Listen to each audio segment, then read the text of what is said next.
हाय दोस्तों, कैसे हैं आप। दोस्तों, लक्ष्मी मूवी रिव्यू हो चुकी है। लक्ष्मी बनकर खूब बरसे अक्षय कुमार, मगर मनोरंजन का बम बेदम है। दोस्तों, कोरोना ना होता तो दर्शक लक्ष्मी मूवी को मई में ईद पर ही देख चुके होते, मगर आसिफ की ईद निकल गई तो लक्ष्मी दिवाली पर बरस गई है, और यही इस लक्ष्मी के क्लाइमैक्स का गुप्त संदेश भी है। दोस्तों, कोरोना वायरस पैंडेमिक के दौरान सिनेमाघरों की तालाबंदी और भविष्य की अनिश्चितताओं ने साल 2020 में कई बड़ी स्टार कास्ट वाली फिल्मों को भी सीधे स्ट्रीमिंग प्लेटफॉर्म पर आने के लिए मजबूर कर दिया। इसी क्रम में अक्षय कुमार और कियारा आडवाणी की लक्ष्मी सोमवार को 9 नवंबर को दिवाली वीक में डिज्नी प्लस हॉटस्टार पर रिलीज हो गई है। हॉरर कॉमेडी फिल्म लक्ष्मी ट्रांसजेंडरों को लेकर सोच की संगीतता और समाज में उनकी सहज स्वीकारता जैसे संवेदनशील मुद्दे को रेखांकित जरूर करती, मगर इन मुद्दों और संदेशों के बीच फिल्म की कहानी पूरी तरह डगमगा जाती है। कई जगह कहानी अपनी मूल भावना का विरोधाभास करती नजर आती है। लक्ष्मी हरियाणा के रेवाड़ी में रहने वाले आसिफ और रश्मि की कहानी है, जिन्होंने प्रेम विवाह किया है। आसिफ के साथ रश्मि खुश है। उनके साथ आसिफ का भतीजा शान भी रहता है, जिसके माता पिता कुछ वक्त पहले एक हादसे में मारे गए थे। आसिफ टाइल्स और मार्बल का बिजनेस करता है। तर्कसंगत सोच रखने वाले आसिफ को भूत प्रेतों में यकीन नहीं है और अवध श्राद्ध भगाने के लिए संस्था भी चलाता है। दोस्तों, रश्मि के परिवार वाले, खासकर पिता सचिन, बेटी के दूसरे महजब में शादी करने से नाराज हैं। शादी को 3 साल हो गए, लेकिन रश्मि अपने घर पर नहीं गई। आखिरकार अपनी शादी की 20वीं सालगिरह के सेलिब्रेशन के लिए रश्मि की मां रत्ना उसे अपने घर बुलाती है। रश्मि यह सोचकर खुश हो जाती है कि इस बहाने परिवार वाले आसिफ से मिल लेंगे और शायद उनकी नाराजगी दूर हो जाए। आसिफ, रश्मि और शाम दमक पहुंचते हैं। जैसा कि अपेक्षित था, रश्मि के पिता आसिफ से खफा रहते हैं। हालांकि रश्मि के भाई दीपक, मन्नू ऋषि और उसकी पत्नी अश्विनी कालसेकर को आसिफ को स्वीकार करने में कोई दिक्कत नजर नहीं आती। दीपक जगराता में गाने का काम करता है। रश्मि के मायके वाले घर के पड़ोस में एक बड़ा सा खाली प्लाट है, जिस पर किसी भूत प्रेत का साया माना जाता है। कोई वहां नहीं जाता, लेकिन एक दिन आसिफ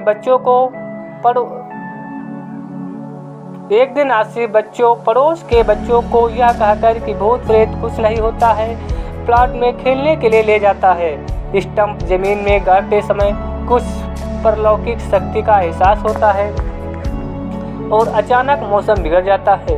सारे बच्चे डरकर भाग जाते हैं। आसिफ घर चला आता है। इसके बाद घर में कुछ सुपरनेचुरल पावर का खेल शुरू हो जाता है।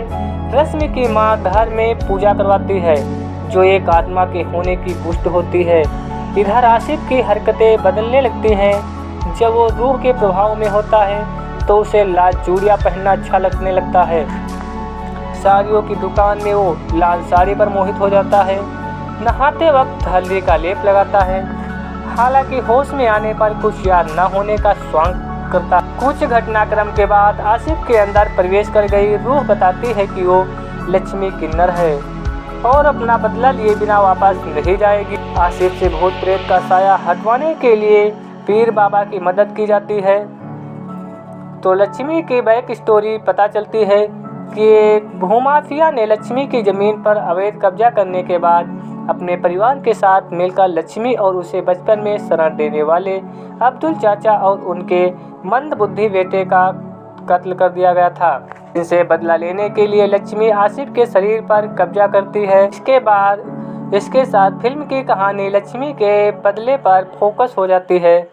पीर बाबा की मदद से आसिफ लक्ष्मी की आत्मा से छुटकारा पा लेता है, लेकिन लक्ष्मी की कहानी सुनकर इतना भाव विह्वल हो चुका होता है कि क्लाइमैक्स में उसका बदला पूरा करने के लिए एक अप्रत्याशित कदम उठाता है। लाचार और लापरवाह लेखन पर टिकी लक्ष्मी की तमाम कमियों को अक्षय कुमार ने अपनी ईमानदार परफॉर्मेंस और ऊर्जा से ढलने की पूरी कोशिश की है और कुछ हिस्सों को देखने लायक बनाया है। कियारा आडवाणी फिल्म में खूबसूरत दिखी है और भाव प्रदर्शन में संतुलित रही है।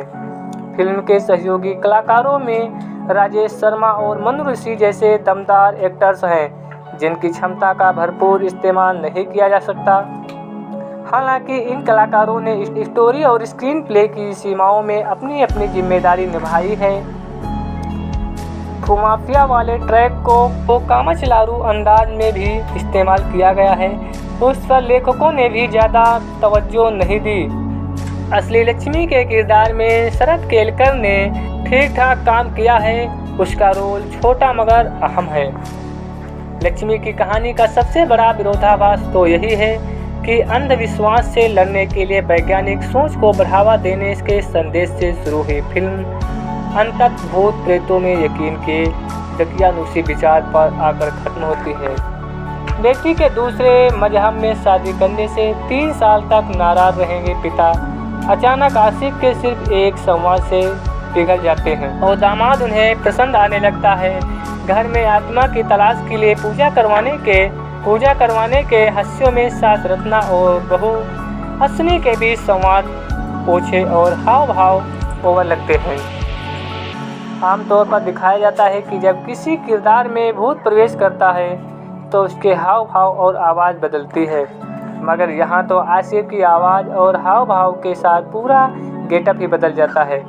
फिल्म में आशिक का संवाद, अगर मैं भूत देखूंगा तो चूड़ियाँ पहन लूँगा, समझ नहीं आता क्यों रखा गया है, शायद किन्नर लक्ष्मी के किरदार से जोड़ने के लिए, मगर यह पंक्ति अपने आप एक दकियानूसी सोच का मुजाहिरा करती है। लक्ष्मी हॉरर कॉमेडी फिल्म है लेकिन डरा नहीं पाती। हाँ, कुछ हंस चौंकाते जरूर हैं। संवादों के जरिए जबरन हास्य पैदा करने की कोशिश की गई है। कुछ हास्यों को छोड़ दे तो फरहाद सामजी, स्पर्श खेतपाल और ताशा भामरा के संवाद बहुत हल्के हैं। बीच बीच में अंग्रेजी के शब्द ठूसने का प्रयोग और घटिया तुकबंदी हास्य से अधिक विरक्ति का भाव पैदा करता है। दोस्तों, लक्ष्मी तमिल फिल्म मुनि 2 कंचना का रीमेक है जिसे राघव लॉरेंस ने निर्देशित किया है। राघव ने तमिल फिल्म को भी निर्देशित किया था। कलाकारों के एक्सप्रेशन से लेकर हास्यों के संयोजन तक राघव ने निर्देशन में दक्षिण भारतीय शैली की छाप साफ नजर आती है। वेद्री प्लानी सैमी की सिनेमेटोग्राफी हार्डर को सपोर्ट करती है, वहीं राजेश जी पांडे की एक्टिंग शार्प है। लक्ष्मी का संगीत साधारण है। उल्लूमनाती के संगीत में वायरस की आवाज़ में बम भोले गाना क्लाइमेक्स में एक अहम स्थिति में आता है और प्रभावित करता है। बुर्ज खलीफा और बाकी गाने का खाना पूर्ति के लिए है और कहानी में उनका कोई योगदान नहीं है। तो दोस्तों, अगर ये वीडियो आपको अच्छा लगे तो आप हमारे चैनल को सब्सक्राइब कीजिए और वीडियो को लाइक कीजिए। Thank you very much.